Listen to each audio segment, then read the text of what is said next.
Hey everybody, welcome to the Week 9 lecture of Jesus and the Gospels. In this week's episode, we'll be talking about the Gospel of Luke. Now, the Gospel of Luke is probably one that we're most familiar with because a lot of our church traditions come from this very well-researched and very well-put-together book. Please keep in mind as we get started that Luke is actually volume 1 of a 2-volume book called, by most nerds, Luke Acts. Just because they're separated by John in the New Testament doesn't mean that they were actually separated originally. Acts was at some point relegated to the domain of history for some reason, and so it was not put right next to Luke in your New Testament. Don't let that bother you, just like we don't let the fact that Mark is the oldest gospel bother us since it's second in the New Testament. On this week's study, I want you to read chapter 9 of your textbook and perhaps watch some helpful videos that I'll post alongside this lecture. But I also want to unpack a few key themes that your author tries to touch on, but I differ with him in a few ways. I want to highlight those in this video. So let's begin with the Gospel of Luke. Just like with all the other gospel documents that we've been talking about, we're not 100% sure who wrote this 2-volume work called Luke Acts. There's a lot of church tradition behind what we think we know about it. So here's what we know. First, tradition says that Luke was a physician who traveled with Paul. Now, what does physician mean in the ancient world? Well, it's a little sketchy at times. A physician in the ancient world can be anyone from a leech user or a bloodletter or someone who does fancy dances with snake oils and things like that. We're not entirely sure what physician means, but you'll hear people refer to the author of this gospel as Dr. Luke. I remember my own father referring to the author of this textbook as Dr. Luke. And I was curious as to how in the world we could know that Luke was some sort of physician. Well, we don't know that. We're getting our information from church tradition. Now, I don't particularly think that this is the case. Further, the tradition says that Paul had this fellow Luke in his care while Paul was on his missionary journeys. Well, it turns out that there are some pretty glaring discrepancies between that idea and the information that we have in the gospel. I don't want to bore you with this, but here's why I don't think Luke traveled the world with St. Paul back in the day. First, Luke and Acts were obviously written by the same person, but this author, who does such a masterful job at weaving in all these different themes and characters and elements, does not associate himself with Paul throughout the entire book of Acts. Now, there are a couple of references to someone named Luke in the travels of Paul, but only in his letters. We don't get those references in Acts. And that just seems a little strange that the well-researched author would not associate himself with one of the main characters of Book 2 of this saga. Secondly, if you read the works of Paul, especially those letters in the New Testament that we are sure Paul wrote, there's not a lot of overlap in the theology between Luke and Paul. And this might seem like splitting hairs, but if you travel the world with somebody and you see the miracles of God going on around you, and churches are being planted and people are being converted and all these wondrous things are happening, you would think that at some point there would be some overlap in what you believe and what the great leader Paul believes. Well, that doesn't happen in Luke Acts. And so what we wind up with is a couple of documents that are completely different from the main character that they purport to represent. Thirdly, and this is just me being, I guess, facetious. Luke doesn't quote Paul. If he's so well researched and obviously using sources that are outside of the mainstream because he's done all this digging and research, you would think that he would quote what were at that time the oldest documents of the church. That is, the collection of letters that Paul had written to the churches, where he goes into such great detail about the theology of Jesus and about the meaning of the cross and the meaning of the miracles and all these things. And yet not one little mention of Paul's works in Luke Acts. So to me, the bottom line is that we don't know who wrote the Gospel of Luke, Acts. We can say that it's Luke. We can say that he was a physician, but I'm not going to go so far as to say that he was the good Dr. Luke. He may have been a companion of Paul, and that's fine.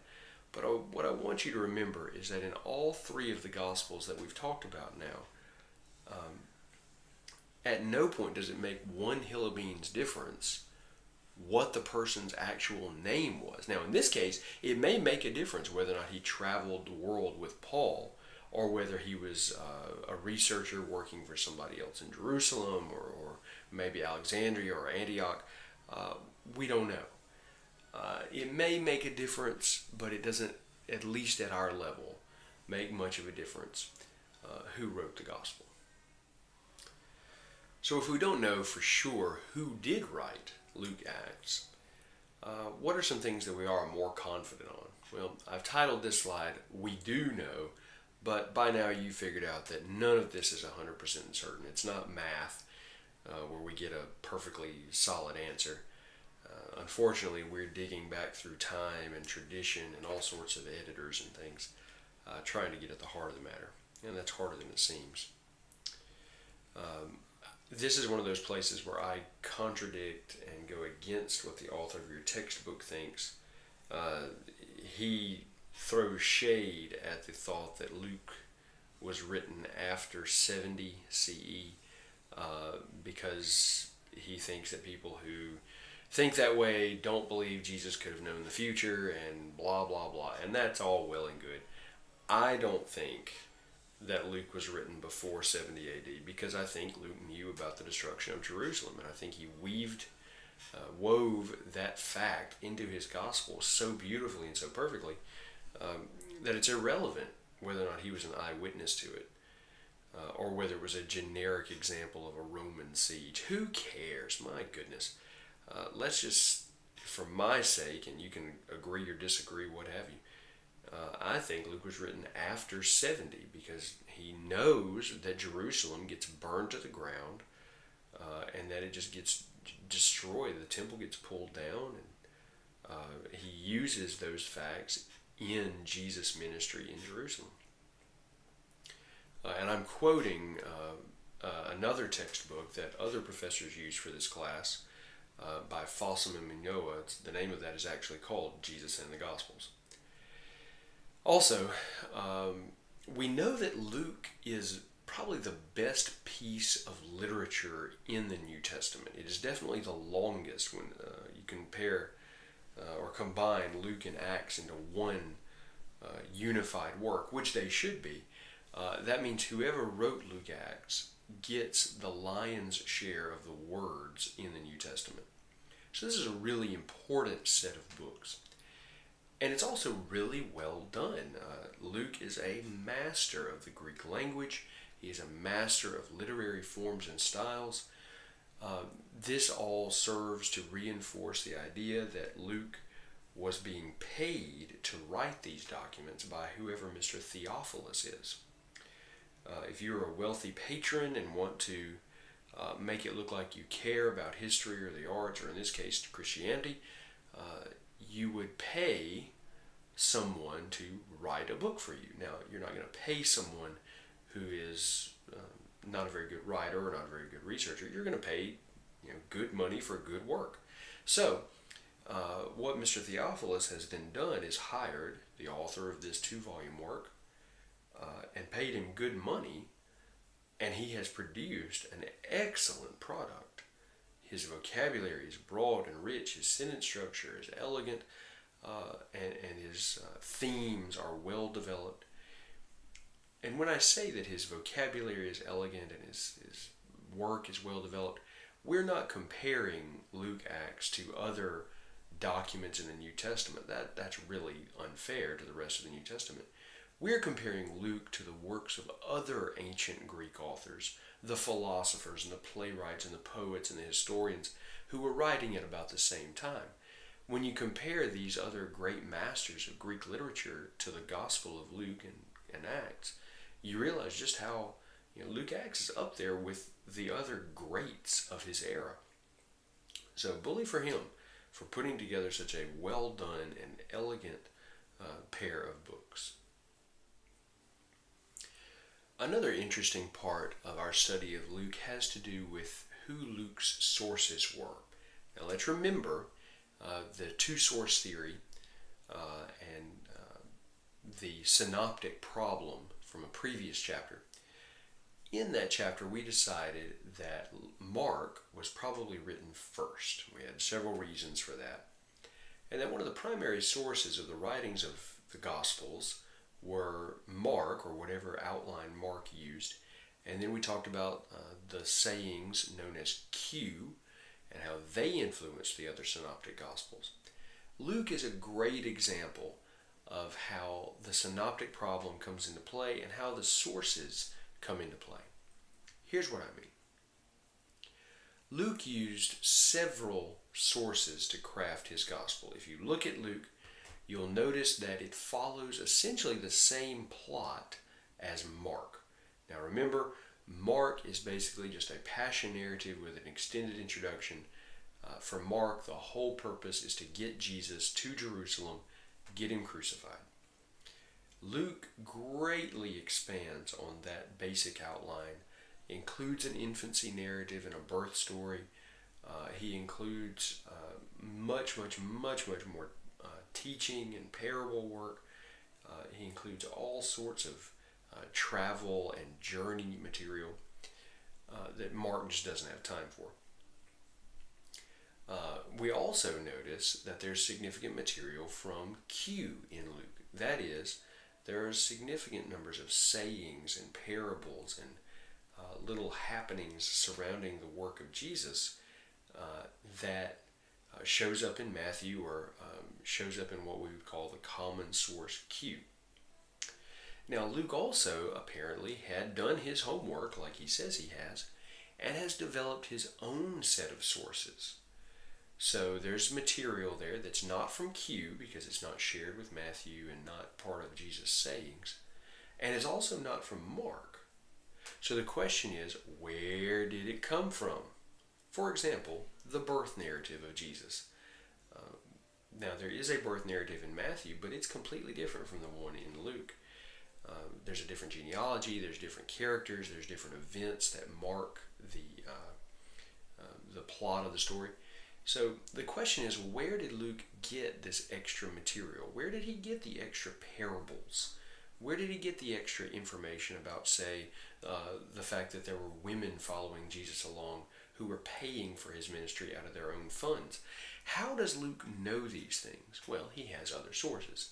He gives away the farm at the beginning by saying that he has done his own homework because he feels like that's his job.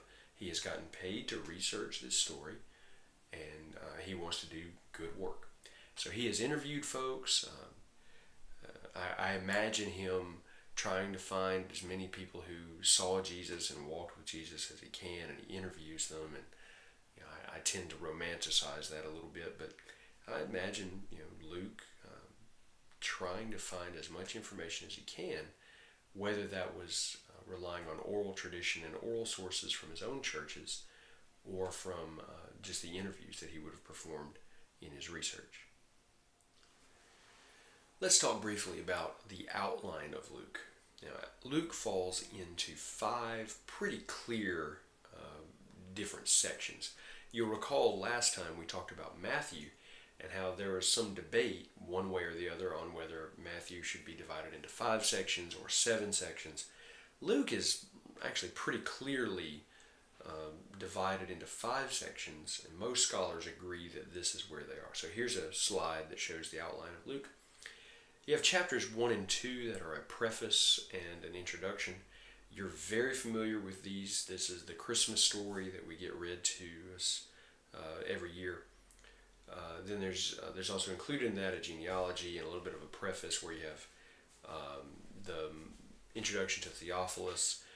Then you have this beginning of Jesus showing up on the scene. We have to meet John the Baptist.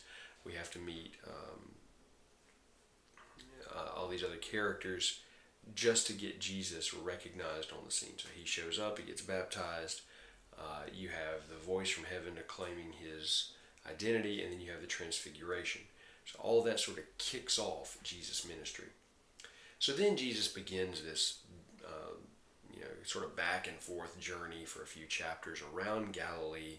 He's healing, he's preaching, he's teaching, he's casting out demons, he's becoming sort of a celebrity, a little bit of a rock star.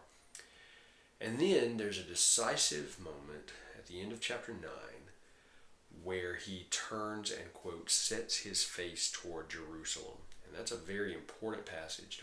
Don't forget that.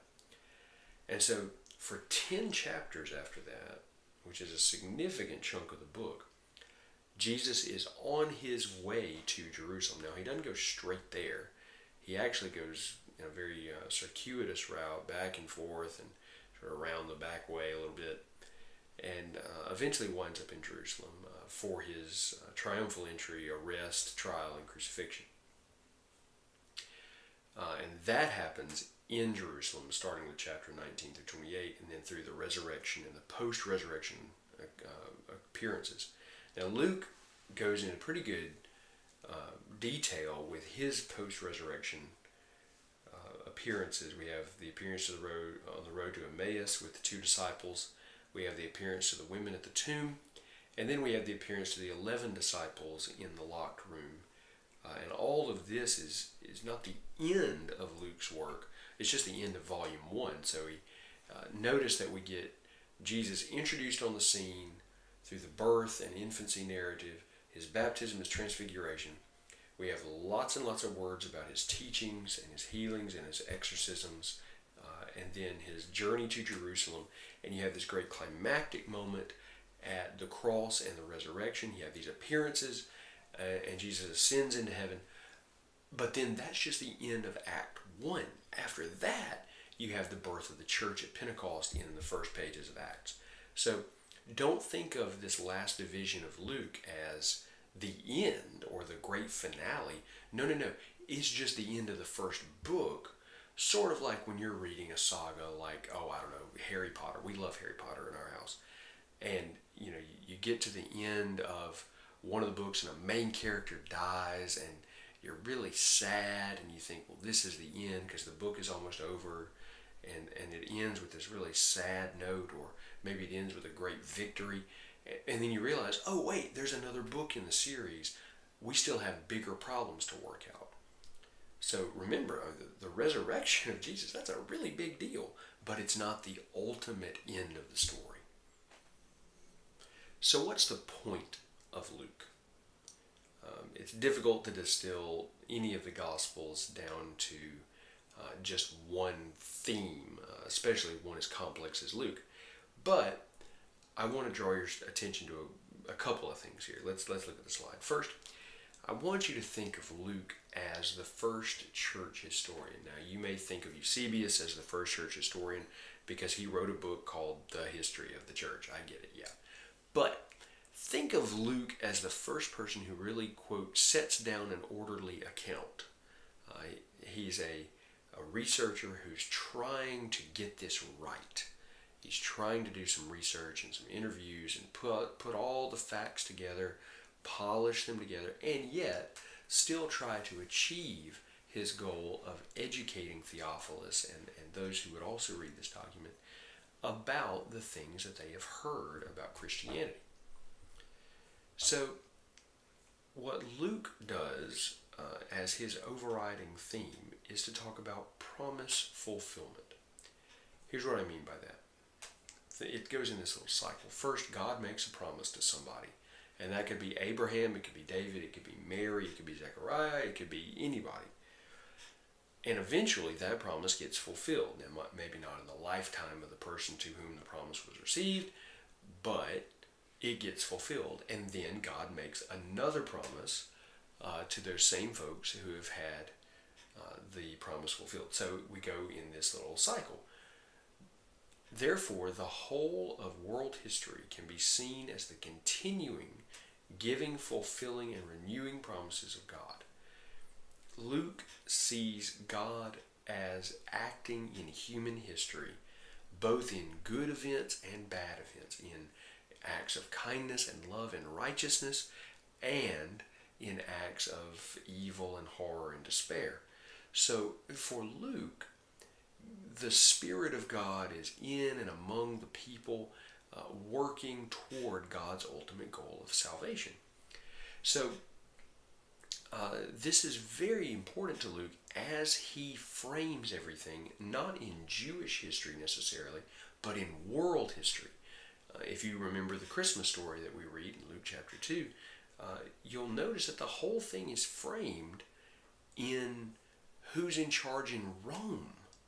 Not who the high priest is necessarily, or not in reference to an Old Testament prophecy specifically, but rather during the reign of Caesar Augustus, when Quirinius was the governor in Syria.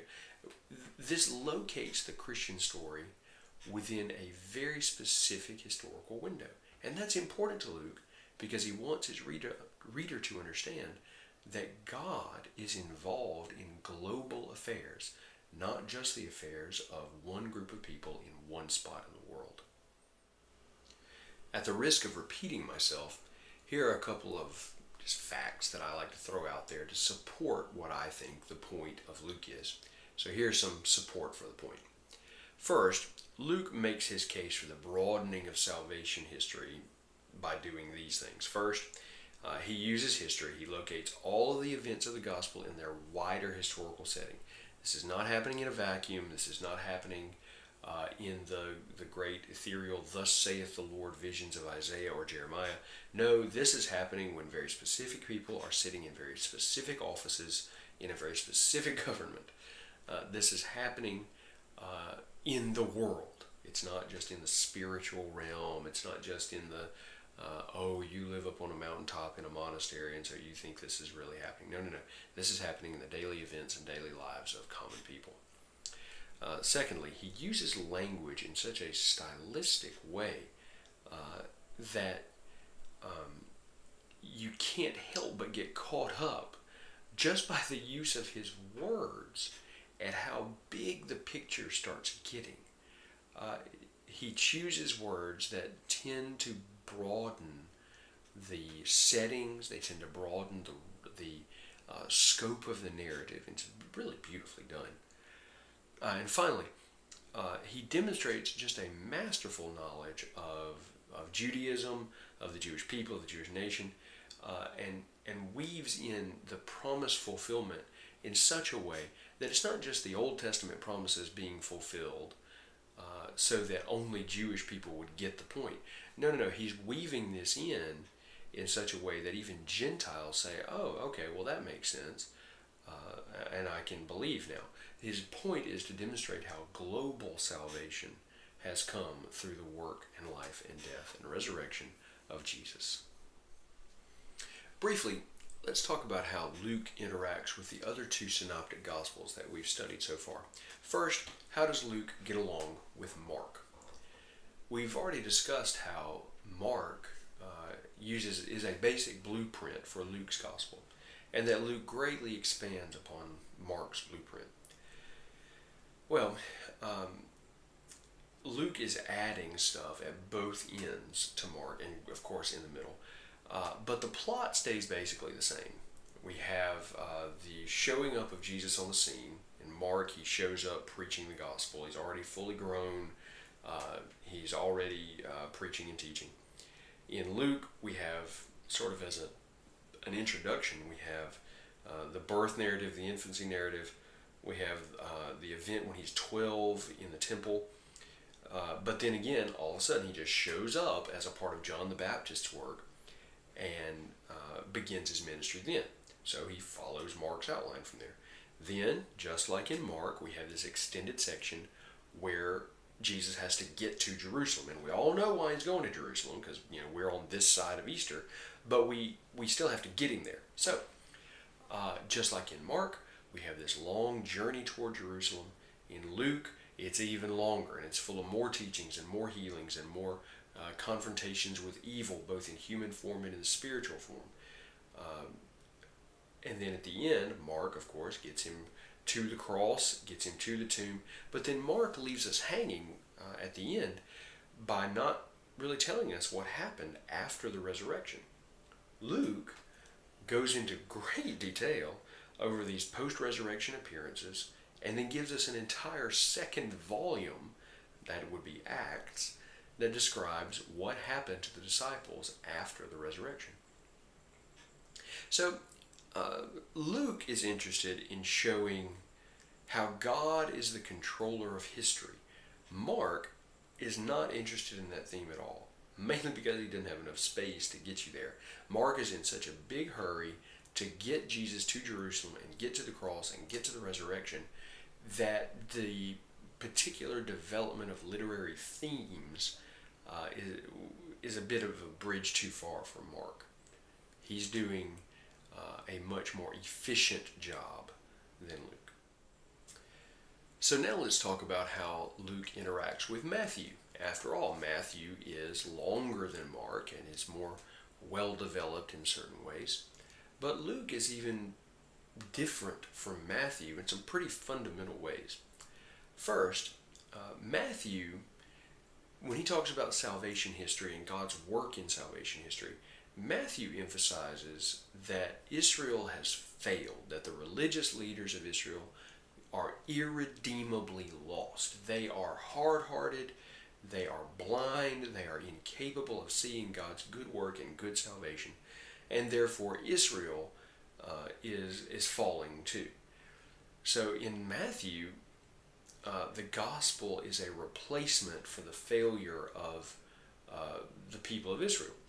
But in Luke, this is not the case. We're not throwing out all the things that God had done in and through the people of Israel, but rather that Jesus is the fulfillment of all this expectation and all this hope and all this need from the people of Israel. And therefore, with the coming of Jesus, with his life, death, burial, and resurrection, that this whole new thing has started. This is the great expansion, is the fuller form of what the people of Israel were supposed to be in the first place. And that is what the second volume would be about. Now, another key difference is that Matthew uses Old Testament texts to proof text his argument. I remember we talked about this, where anytime Matthew is making a critical point, he reaches back and quotes an Old Testament passage that makes whatever's happening in his narrative fall directly in line with Old Testament prophecy. Luke doesn't need to use proof texts, especially since his audience probably wouldn't care about the Jewish scriptures anyway. Rather, Luke creates his gospel to be truly a New Testament, a new story that continues God's work. It is not something that is adjacent or ancillary or vaguely connected to what God has already done in the Old Testament, but rather this is the fulfillment. This is the blooming of the tree that had been planted so long ago. So Matthew and Luke have fundamentally different views of what salvation history is really about.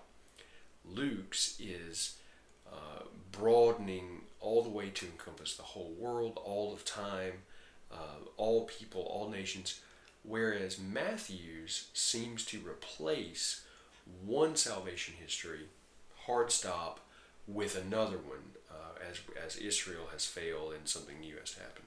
Luke's is much more continuous and encompasses, embraces the whole world.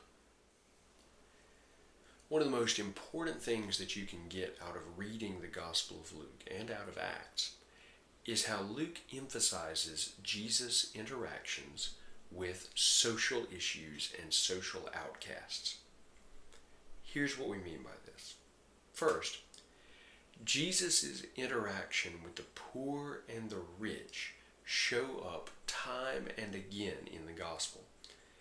So, it is not a condemnation of people who are rich because they are rich, but he points out the disparities between the rich and the poor.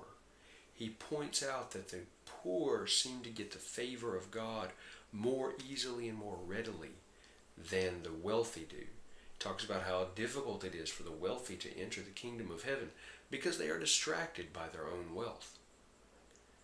So Jesus begins to preach against the rich, and he winds up siding with the poor people, especially in his parables. Now, Jesus also interacts with people who would have been traditionally called outsiders in Luke's gospel. Now, of course, there's a lot of different ways we can interpret insiders and outsiders, but I want you to make sure you understand that Luke goes to great lengths to break down the social barriers.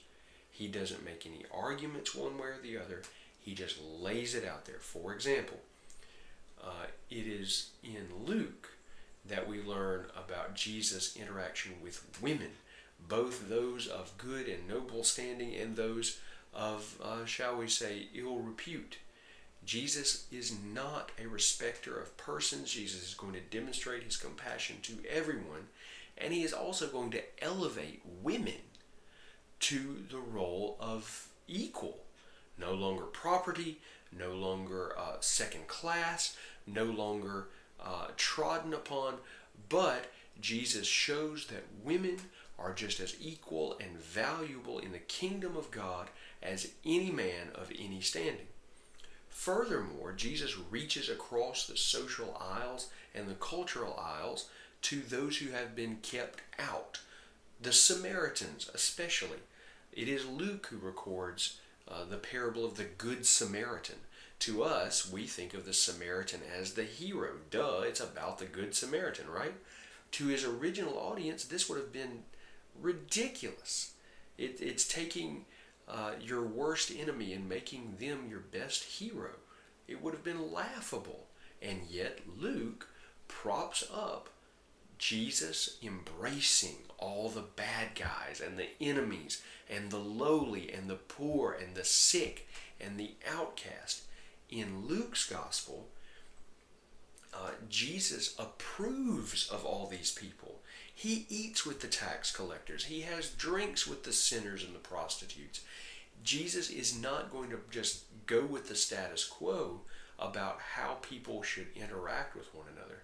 Jesus demonstrates the love of God through Luke's gospel and embraces the whole world, not just the world that we think is good and right and proper, but the whole world.